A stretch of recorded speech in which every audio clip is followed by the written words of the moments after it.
globally, And I'm like, there's a town called Nuremberg that I would love to explore, a city, and also the outskirts of the area. So apparently there was an alien battle over Nuremberg back in 1561. And a lot of people don't know about this. Okay, so let me read you the story. At daybreak on April 14th, 1561, residents of Nuremberg, Germany woke up to an alien aerial battle raging above their heads. The heavens were illuminated with bright lights that moved back and forth for hours before a huge black spear-shaped object appeared, blotting the sky. Finally, an enormous crash rattled across the city, signaling the end of the strange affair. The phenomena over Nuremberg have long been regarded as one of the most important recorded early UFO sightings, which is still regarded today by enthusiasts as proof of an extraterrestrial battle within the Earth's orbit. And by the way, and cut in here for a minute, this isn't the only time this has happened. Not long after that, another battle was over Switzerland, same type of thing. So modern skeptics and scientists have other views, but and I'll tell you what their views are, because I like playing both sides of the fence, man. If scientists are going to try to throw some cover on this, we should know what it is. They're saying it was a sun pillar and or sun spots is what people saw, which doesn't account for the ships fighting each other, crashing to the ground, smoke coming out of them, things like that, the big giant spear vessel showing up, and other little ones going into it and taking off. Now, I have pictures of all kinds of sun phenomenon, because I had a perfect view of the West, and I had probably about an 80-mile view, all in all. So sunsets were spectacular. I've caught sun pillars multiple times. At no time did any of it ever look like an alien battle. None of it, right? So now the original account was published in April of 1561 with a local broadsheet newspaper. And that's what they had back then. They actually had a version of a newspaper. And then this was accompanied by a stunning woodcut produced single-handedly by a local painter and illustrator, Hans Glasser. Okay. According to the report, townsfolk saw hundreds of glowing shapes within the early morning skies, including spheres, crosses, globes, moons, and tubes, each moving frenetically across the heavens. The dramatic report recounted a detailed and frightening shared version. So this is it. Between 4 and 5 a.m., civilians of Nuremberg were in the streets conducting their daily business. I would have slept through the whole thing, missing alien invasions as per usual. As the sun slowly rose to the blood red crescents grew at its center, while flanking on it at four sides were red and black balls in varying groups and permutations. Between these balls were a handful of red crosses and enormous slashes of bright red coloring, taking the shape of reeds. In short, the sky was busier than a taxi in New Year's Eve, right? This guy's trying to be funny. People who write things like this shouldn't try to be funny. If you're not funny, don't try to be funny, because it just comes off as obnoxious. At once, this collage of shapes started fighting with one another, with the globes and rods flying across the sky in and out of the sun for about an hour. Eventually, the fighting became so ferocious that the alien shapes became so tired from their exertions that they fell to the earth in a mass of flames before burning up on land in a cloud of hellish smoke. Now, let me ask you, do you think a sun pillar could do that? Do you think sunspots? Anything? I mean, this isn't the sun, a little bits of the sun crashing to the earth. So how do you account for the smoke, the spheres, the crosses? And if you ever hear about any alien accounts, all these geometric shapes are present. The cones, the spheres, the cylinders, all that stuff is what people talk about, right? So this navigational spear aspect was the greatest interest to 16th century academics who saw the report as an untapped and unexplained sign from God. God did it. See, when people don't know, they say it's God or the devil. I mean, it's one or the other. That's all they got. Is people don't know. So, in the original news notice, an early form of newspaper, writer Hans Glasser interpreted this as one of many signs from God sent to encourage man to repent for his sins, which was promptly hated or dismissed by an increasing godless world. See? Much like today, you know? You think that Nuremberg, Germany in 1561 was a godless world? The display was a reminder from the Almighty to repent, repent, repent. See? And that's all their religion is, man. Control, and be grateful for his mercy. But people weren't affected. People weren't beaten down. People weren't, if you're the guilty one, you would put on a show. This is something you got to see. The whole thing doesn't make sense. In fact, it's unbelievably stupid. But it's all right. So when it comes to the meanings, but I mean, these people, this is 1561. These people are very simple, very low brow, and very simple. When it comes to the meanings of celestial wars, the theological reading appears to be in the perpetual state of anger and panic. As historically and artistically important as the events were of 1561, the beautifully illustrated report, especially in terms of burning crosses being a representation of God's anger, was undoubtedly exaggerated. As the story passed between onlookers and the literate who had not been present, the story snowballed and grew like a Lego set, adding more and more bits until what was once a pretty scene looked like the modernist carnage. Most contemporary scholars and skeptics believe that the report entirely fictional or misrepresented sun pillar, which is the phenomenon where two additional lights appear on either side of the sun, which doesn't account for, one, it was between 4 and 5 o'clock in the morning.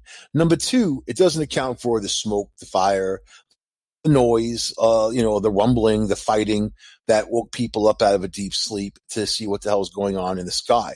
The whole town came out to look and what was going on now, and everyone had their different accounts. Some people were painters and they painted it. Some people did wood carvings and they carved it, whatever they could to recreate it. Obviously, it was big enough for them to recreate. So, the story of the Nuremberg sighting spent centuries in relative obscurity, until psychologist Carl Jung published the 1958 book Flying Saucers, a modern myth of things seen in the sky. Jung's work explored the nature of supposed UFOs, arguing that such sightings were a result of collective unconsciousness, most potent and prevalent of times of unease and upheaval, such as, the incident in the 16th century. So, you're always going to have your naysayers, right? One thing happened for sure, the event. And every event is inevitable. After the event, if you don't have any scientific data to back it up, you just have to go by what people say and try to read between the lines of all of that. But to jump to conclusions saying it was sunspots, it was a sun pillar, and not saying it was an alien battle is excluding the fact that there are aliens. And they're all over the place. And this isn't the first time in history something like this has happened. This has happened multiple times throughout the centuries, right? So, Jung personally believed that the alien battle was a natural atmospheric phenomenon. Okay. After enjoying prosperity for centuries, being a safe haven for nobility and the wealthy following the Reformation, Nuremberg's fall from grace was sudden and severe. refusing to financially support the prince's battle. The city was fully attacked, isolated, and its trade routes severed, despite successfully fighting back. The costs incurred, blah, blah, blah, blah, blah. Who the hell cares? Okay. Similar events of those 1561 were reported several more times, with Nuremberg as their focus. In Nuremberg, the once wealthy were subjected to financial and physical hardships and whatever, and they're leading to the increased fear of God's punishment and the oncoming end of times. In places of immense upheaval, apocalyptic visions were similarly commonplace, right? And, as exciting as an alien battle sounds, these people were religious idiots. They didn't know how to put things in certain terms because they think they believe the story, right? It's like the people that walk around with the crystal skulls, for instance, right? And I've talked to these people who actually own some of them. They don't want to hear anything other than what they think. You can tell them, well, no crystal skull ever came about from an architectural dig, ever. They showed up in, these tchotchke stores in Mexico and in South America. Every street corner had one. Had a crystal skull from, found in the depths of the earth, right? That's people. And people are tourists in those places, and they get separated from their money. The only people that I know who bought riches overseas, and they have like this amazing stuff and whatever, and and they come back and it's crap. It's crap. I had an antique store. I had people come in. I bought this. Oh, in South America, it's Precambrian art and whatever, and Colombian art, really? Or they have things that are dinosaur bones. Yeah, you might find that once in a while, but most of it's bullcrap. Most of it was just like the phenomenon of when VCRs were popular, and at one time they were like $400 or $600 for a VCR, and there was dudes in the city with VCR boxes, and they would put rocks and crap in there to weight the box down, seal it up, stand in the street when people are going through traffic, and be like $50, VCR, $50. People think that it's hot. They know the guy's not a registered dealer of Sony VCR or RCA.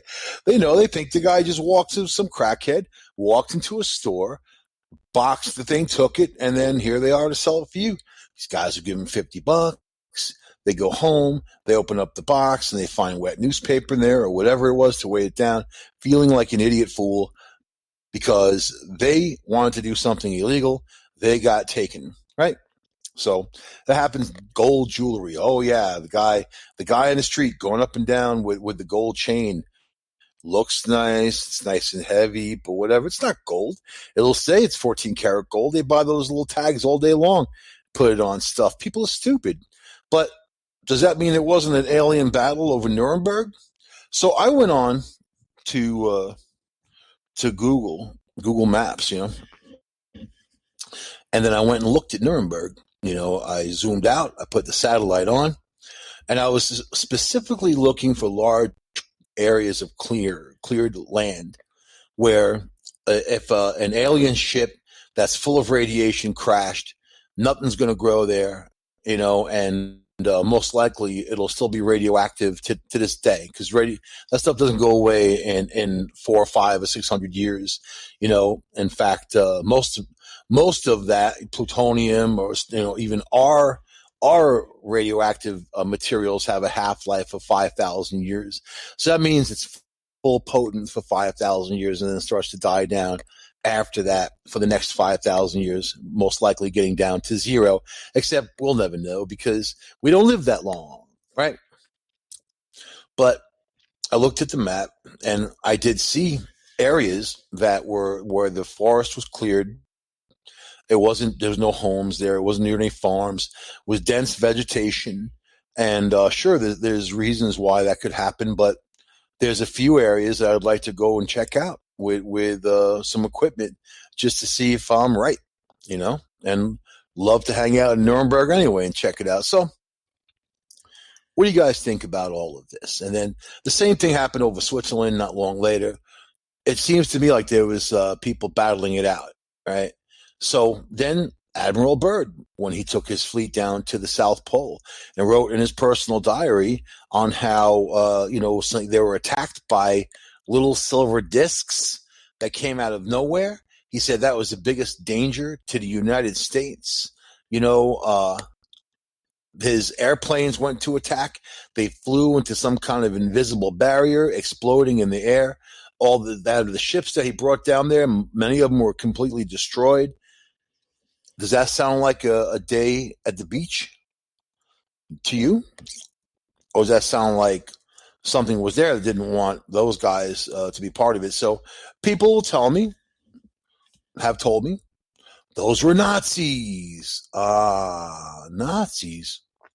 So Nazis had this unbelievable, incredible power. They were able to destroy anything. The little silver discs where the Nazis in them came out, and they blew everybody away. They had force fields and all that. Really? So why did they lose the war? Why were they crushed? Interesting. They ran out of fuel. They ran out of food. They were isolated. It was only a matter of time, So, but were those people in the South Pole Nazis? No, of course not. To think of, when people say certain things to me, I have to really behave myself. And depends what level I like them. I have to really behave myself to keep my mouth somewhat shut because I just don't believe it. You're like, really? And especially if you associate yourself with certain people who make just really outrageous claims. And the claims they're making all come from websites that are 100% USDA bullshit. Bullshit. Websites that just make it up as they go along. Like CNN, let's face it. CNN, MSNBC, they all do that too. But this is even worse, and I get frustrated when people say certain things that they don't know what the hell they're talking about. Not ever, not ever. But you have to keep talking. So anyway. All right. How's this? You're going to like this. Images leaked from Pentagon investigation shows UFOs swarm above Navy destroyers. So, of course, there's a report coming out soon about UFOs. Pentagon report. Everybody's been talking about it for quite some time. They're getting people ready to handle some information, right? So this is modern day, not 1561. All right. Amazing images have been leaked from a secretive Pentagon investigation of UFOs.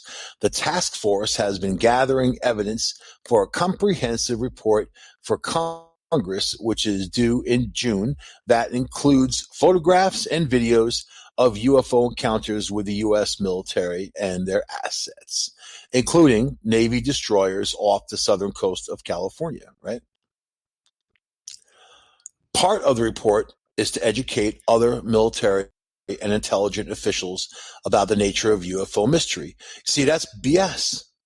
Because they would never release a report that's meant for these people to the public. It would be classified, and you're not going to be able to see it. This report is made for you to understand we're dealing with something bigger. And I think that they have contacted us, and I think that there's something going on with this, right? And they're going to have a major announcement, and they're easing people into it, right? The new images were gathered by the task force and obtained by investigative filmmaker Jeremy Corbell, whoever that is, who confirmed their authenticity. Mystery Wire, this is the paper, part of it, that I'm quoting, has independently confirmed that the visual material that's included in the briefing presentation that's prepared by the UAP task force. So some of it is stuff you've seen already, where they were chasing down these UFOs with their Navy ships, right? But some of it is not, and some of it's from the International Space Station as these UFOs fly past all day long, like it's a highway, Shoot, they don't even try to hide it. They just go back and forth, back and forth. You know what I mean? So, in one picture, the USS Omaha, well, three pictures here. The USS Omaha observed a possible UAS. That's the new word for a UFO, is a UAS, a spherical in nature, in shape, moving towards the surface of the water and then disappearing. OMA assessed the object had sunk. Attempts to search the water wreckage were ineffective. They've got these things, these craft, that when they go into the water, they don't even splash. They just bloop. They tracked one underwater going 500 knots, and then it really took off 500 knots underwater. And then, boom, it took off. So here we go. Another one, USS Russell observed three UNKUAS, seemingly triangular in shape from the angle of observation, hovering approximately 700 feet over the RSL's fantail. 700 feet, not that far away. Two of the UAS pictured are above, and I got little pictures, which I can't share with you because I have no control over the StreamYard. So maybe one day, if I have control over the StreamYard, I could show you guys all kinds of pretty pictures. So, one remarkable video was recorded in July of 2019 by naval officers using a night vision device showing what appears to be a pyramid-shaped object hovering 700 feet, again, over a naval destroyer. So you got to know that whoever's operating these craft, they know that these are military devices. They know that they have guns. They know that they have missiles, and they do all kinds of stuff. The fact that they're trying to make some kind of contact, or just saying we're here, or just showing that we're here and there's nothing you can do about it. There's a lot going on there, okay? So the video was taken on deployment from the USS Russell. It shows what describes to be as vehicles, and they made a great distinction. They made sure in his classified briefing, they made a distinction that this is not something that we own, either a black project. This is not something of a foreign military. And these were behaving in ways, if it was, they wouldn't be having the meeting. You wouldn't know about it. They wouldn't be talking about it, right? These are vessels that can go from 80,000 feet down to sea level in a matter of seconds, which is impossible in our physics and what we have. Impossible. It has no heat signature. It makes no sonic boom when it takes off. So obviously it's technology well beyond anything humans can think of, right? But where was I? So it's not something from a foreign military, and these were behaving in ways that we did not expect, and that they were, shaped non-aerodynamically like pyramids, and these are flying pyramids. Pyramids. What else do we know about pyramids on this planet and the civilizations that form those pyramids, right? I mean, they don't even know anything about the pyramids, and some of them, how old they are and whatever, they don't even have a clue. The video is one of several forms. And by the way, you see cars on the road, all aerodynamic, and they all look like a pregnant roller skate. You know what? Ha, ha, ha, ha. People on the UFOs don't care about that nonsense. I guess they're not looking for wind velocity, man. When you can go 80,000 feet down to sea level in 2 seconds. In 2 seconds. The video is one of several forms of visual evidence gathered by the UAP task force to document bizarre encounters reported by the U.S. Navy during the past 2 years, including photos of 3 stationary drones of unknown origin. Stationary drones of unknown origin. So, with me, this is the way I am, okay? I'm the kind of person that thinks, okay, here you are. No matter if you're a human, no matter what kind of thing you are, even if you're a cat or a dog, you have to have some quality of life, something that you look forward to every day, something that you do, something that gives you that drive. I think that aliens are no different, and there's something about them. There's just so many things happening at once. I'm having a hard time with everything because the COVID, the vaccines, all this alien stuff, it's just very weird how things have come together. I'm not saying there's links. I'm just saying that there's a lot of information there to absorb.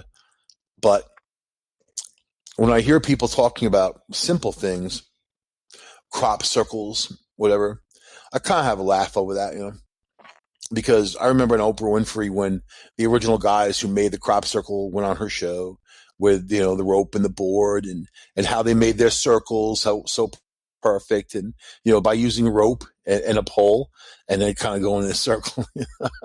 So same for the Bigfoot guy, the one in Tennessee. There was many before him, but there's people who love to hoax things.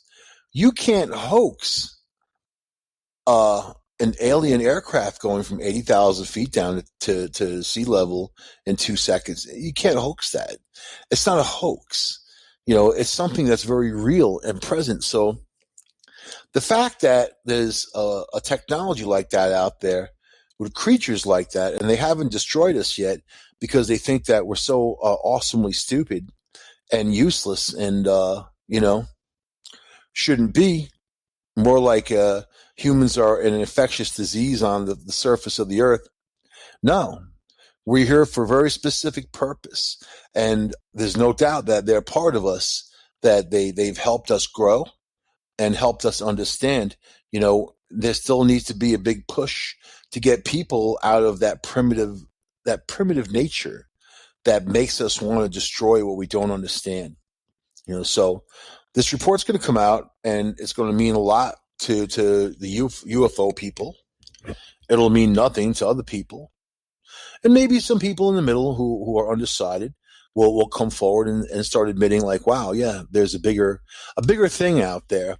The one thing that is a big danger, which I am told, is religion, because religion will fight very hard against any kind of aliens.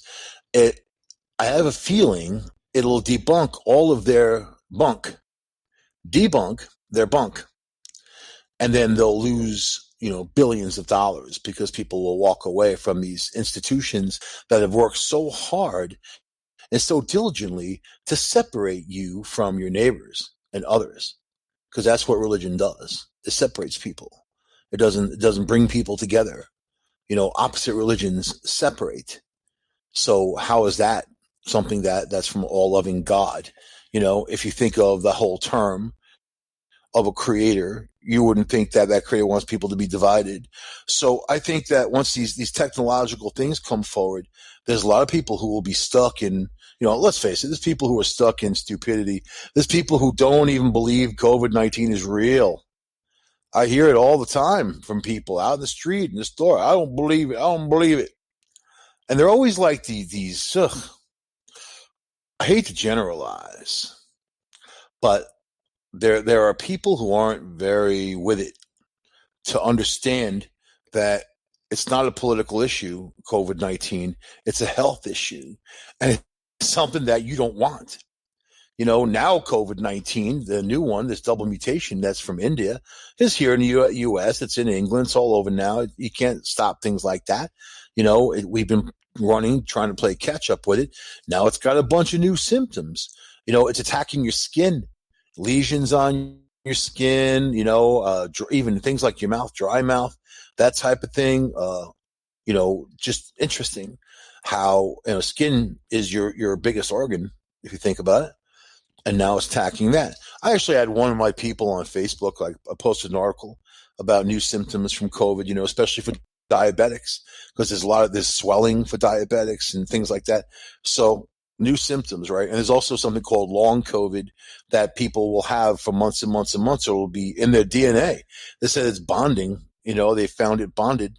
So there's a lot of that coming out, and we're just, it's in the day. It's, nobody is an expert. It's day by day and trying to survive and play catch up with this horrible virus. But then the people out there, oh, I don't believe in it. It's stupid. And that, not only how they don't believe in it, they have to share their opinion with you and let you know how dumb they are, just how dumb they are. And they can be sick. They can have it and be hacking. It's just the flu. People die from the flu every year. Oh, look at the people. Wow.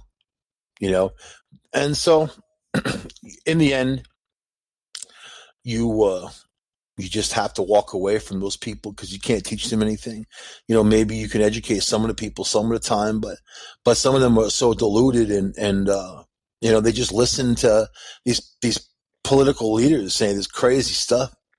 Trump, when it began, it was a hoax. COVID-19 was a Democrat hoax. Remember? That's what he said. Like, what an idiot. Really? But then he said, oh, but after it was killing everybody, I closed down the borders and they didn't even want me to, and which is true. Nancy Pelosi was against Trump, the whole China thing, and standing with the Chinese in Chinatown there over on the West Coast. It was politics. It wasn't health. It's politics. Well, it's about your health. So, and yeah, people should get the shot. I'm going to say that. They should get, because you have a better chance of beating any of these mutations with it than without it. And the way I'm seeing it and the new symptoms and all this new stuff that's happening, and if you don't think that this is the end, it's just not going to come out with a double mutation. It's going to be the end of it. This is just the beginning. So, all right. The universal law that makes that aims times arrow. People always wonder about time because we never seem to have enough of it from our loved ones, from our lives, the hours in a day, sometimes the minutes in an hour. We just don't have enough time. So I am not going to read you all this article. See, these articles piss me off. This is written by Natalie Wolkover. Look at her smiling. She's got a big bubble head, really big smile. She's probably very nice. But she writes, this article. See, when I read an article, I want to know the facts. I don't want to read a novel. And these people write like they're writing a novel. So let me read this to you. Pour milk into coffee, and the eddies and the tendrils of white soon fade to brown. In half an hour, the drink cools to room temperature. Left for days, the liquid evaporates. After centuries, the cup will disintegrate, and billions of years later, the entire planet, sun, and solar system will disperse. Throughout the universe, all matter and energy is diffusing out of hot spots like coffee and stars. You see, already, I would stop reading. I wouldn't even gotten it past the drink cools the room temperature. I wouldn't even gotten past the second sentence until I say, all right, I can't get anything from this. But you just have to kind of scroll ahead, So I'll get to the scientific part that she quoted scientists, because that's the only time you're going to learn anything. All right. This gradual spreading of matter and energy, called thermalization, aims the arrow of time.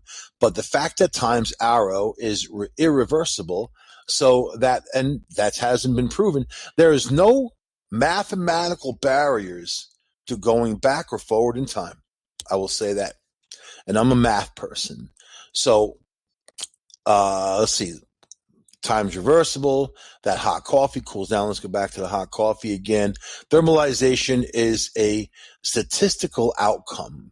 The coffee's heat is far more likely to spread into the air than the cold air molecules are to concentrate energy into the coffee. Oh, back to the coffee again. I can't do it. While it's easy to see where thermalization leads, she must really love her coffee. It's less obvious how the process begins. If you start far from the equilibrium, like in the early universe, how does the arrow of time emerge? Starting from the first principles. So Jürgen Burgess, the theoretical physicist at Heidelberg's University in Germany. The guy actually does all this work, and he probably drinks tea or beer. Actually, he's in Germany. Warm beer at that. Yeah, he looks like a warm beer drinker, definitely. Over the last few years, Burgess and a network of colleagues have uncovered a surprising answer. The researchers have discovered simple so-called universal laws governing the initial stages of change in a variety of systems consisting of many particles that are far from the thermal equilibrium.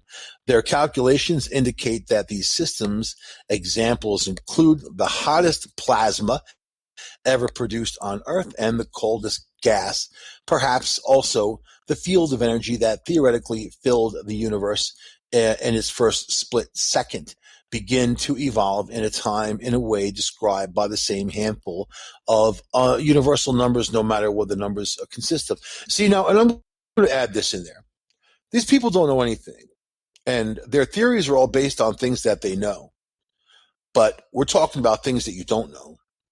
You know, you can't compare. When you're looking at a whole different reality and you're using your own to compare, it doesn't work. It doesn't work.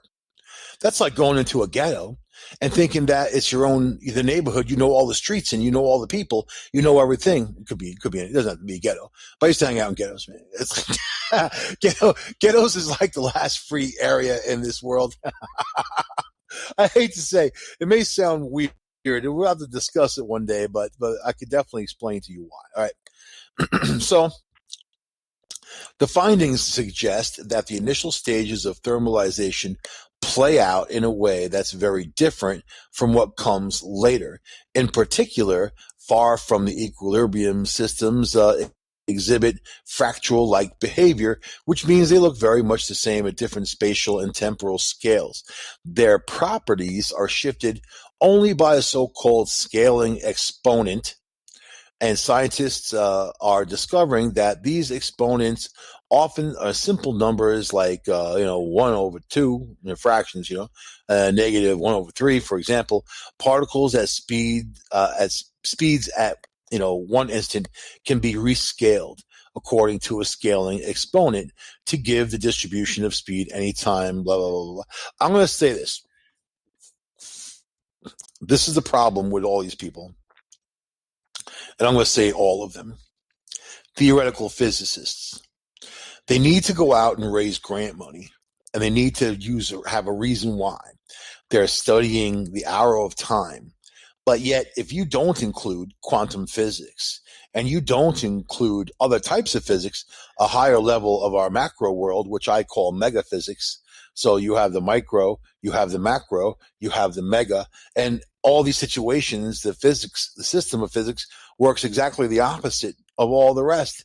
When it comes to that throws your theories off. If you're trying to compare off of what you know and what you've learned off of this planet by itself, this planet by no means represents the universe.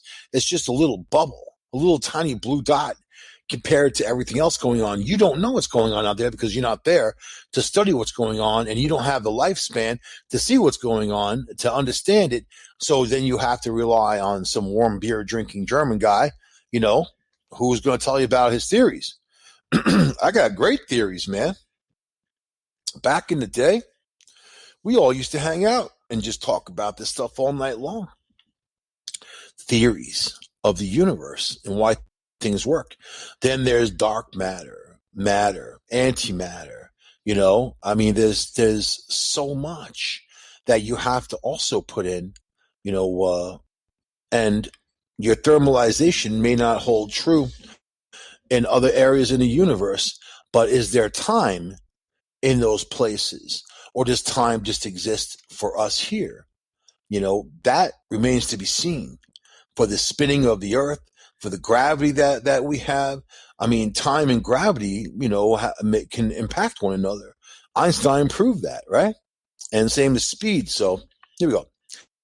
Burgess is widely seen as a leading in theoretical effort with a series of seminal papers since 2008.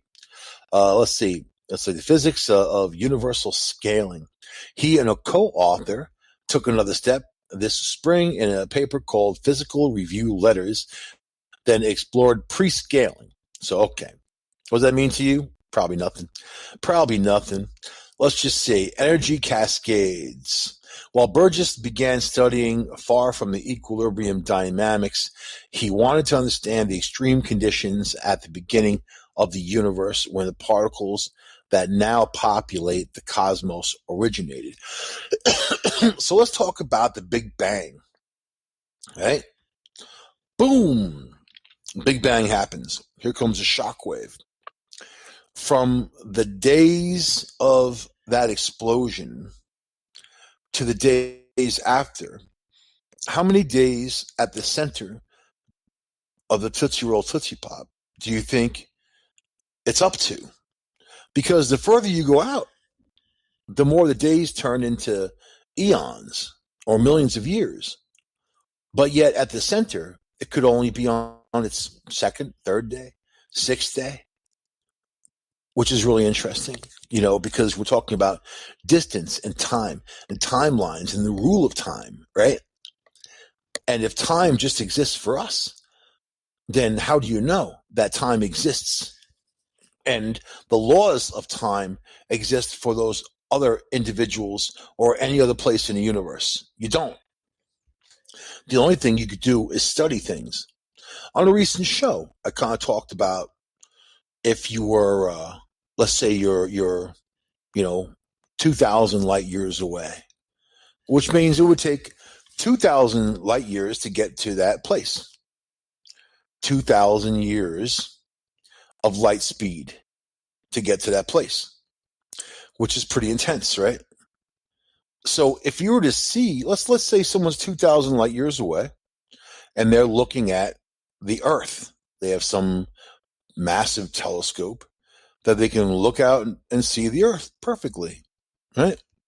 But they're seeing the Earth 2,000 years ago from their perspective. They're not seeing us now. They're seeing Jesus walk around or whomever. Whatever's going on back then is what they're seeing, right? And the same for us, for them. When they say we've gotten these signals from space, all these signals, how do you know those signals aren't millions and millions and millions of years old? And they're not even meant for us. And that civilization completely gone. Some of the planets out there that we look at could be gone. We would never know. We wouldn't know until that light gets to us. So there's a lot of not knowing. When I was driving across the country, man, that's the best time to think about this stuff, right? Einstein, he got his theory of relativity idea riding a bus, a Greyhound bus. He imagined the bus going the speed of light. And he came up with a supposition that anything that gets to the speed of light would stop because it's a barrier that you can't go past the speed of light, that you wouldn't be able to burn any fuel that could get you past the speed of light. Already they're talking about warp drives. I have plenty of articles that we could discuss about warp drives and how they're making these warp drives. But I think the only way to travel through a magnetic universe is through a magnetic door, which is quantum physics, moving from one place to the other instantaneously without no fuss, no muss. And now they're starting to transfer larger things in these little tiny particles through quantum physics from, one place to the other, 150 miles instantaneously. They've divided particles, and then kept a sister particle in one place and put the brother particle in the other place. And then they turn in the opposite direction when they turn the particles. They are connected. They're connected hundreds of miles away. It's a doorway and it's a hallway. It's a connection. And we're just humans right now trying to figure this out. You can see, if you look forward, using this technology, what it could be turned into, right? So just that there. So, all right, I'm not going to read the rest of this because I just kind of wanted to get into it. The coffee thing messed me up. It really did. Now I want coffee, and I want coffee and look at the stars. How dare they? How dare they? You're going to write an article about science and then get everybody in the coffee house. She's probably in a coffee house, right? Can you see that this woman in the coffee house, like writing the article? So anyway, let's just get into lucid dreaming really quick. I wanted, because someone just asked me the other day about becoming lucid, right? We have a few minutes left. So various techniques, lucid dreaming, being able to communicate, travel. There's all kinds of things you can get out of lucid dreaming. So various techniques have been deployed and developed and tested to induce lucid dreaming in recent years, but as none yet are that reliable and consistently successful across all individuals. That's not to say that they won't work on you. While research in this area is in its infancy, some techniques already hold real promise. So let's do it. Let's just talk about a couple, man. How about, I don't know. Let's see.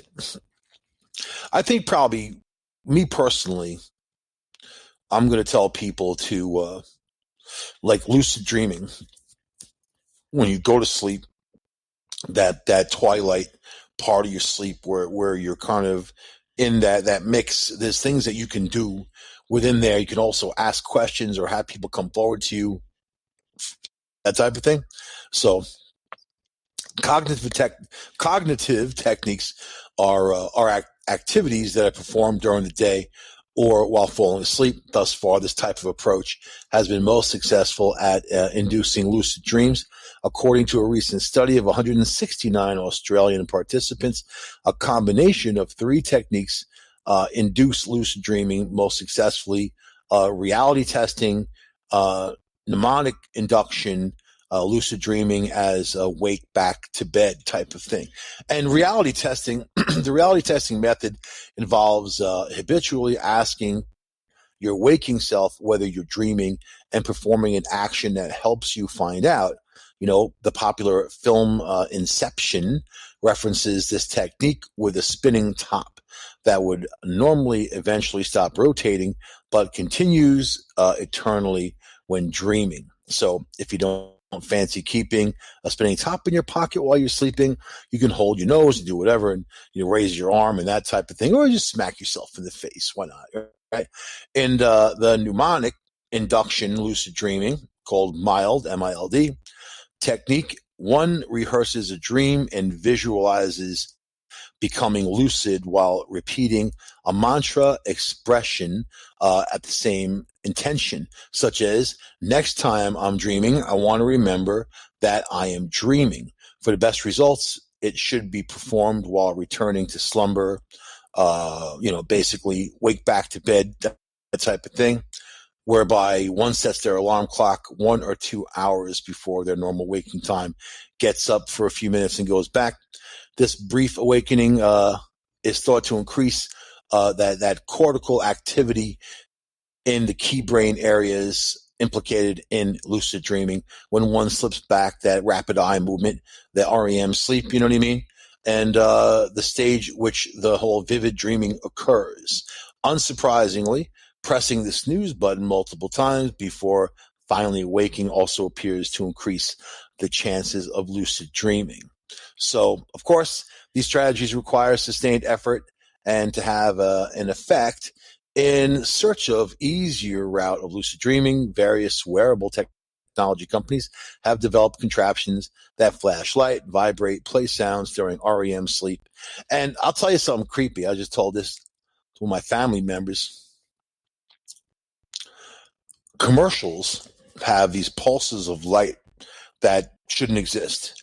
And when you're laying in bed and your TV is still on and your eyes are closed, these pulses of light like almost communicate with your brain. It's very weird, man.